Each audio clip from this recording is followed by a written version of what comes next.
Ever try to make like a big decision when you're totally stressed out? Like Yeah, yeah. your head's telling you one thing, but your gut's like, no way. It's the worst. Turns out that's like the perfect way to describe what trading can feel like. Right. And, most financial advice is all about, like, numbers and strategies, the logical stuff. Right, right. But what about, like, the human side of it? Exactly. All the emotions that come with putting your money on the line. That's what we're diving into today. We're talking trading psychology with insights from psychologist Yoel. Fascinating stuff. This isn't just like self-help stuff, right?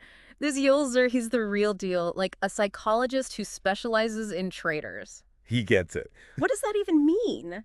Trading psychology. So it's all about recognizing those mental hurdles that can really trip up traders, Yeah. like even seasoned pros. Oh, so it's not just me then.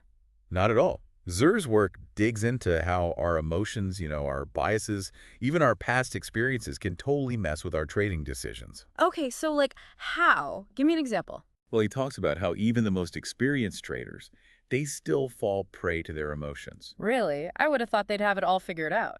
You'd think so, right? Yeah. But trading has this built-in risk and reward thing. And that uncertainty, well, it triggers our primal instincts. Like what? Fight or flight? Exactly, like fear and greed. Zur even gives this example of a trader who, after a big loss, he just kept making these impulsive decisions, couldn't help himself. Wow, so it's like our brains revert back to like caveman mode, just staring at stock prices? Pretty much. So how do you break free from that? What does Zur say? Structure. Having a plan is key. Okay, so like a budget. But for trading? Kind of. It's more like setting super clear financial goals, knowing your risk tolerance, like really knowing it. But the most important thing, sticking to it. Predetermined entry and exit points, no matter what your gut's telling you. So no more chasing those hot tips, no more FOMO. Nope. Discipline. That's the name of the game. Okay, so structure is key. Absolutely. And managing risk. Right, like setting stop losses and stuff. That's part of it.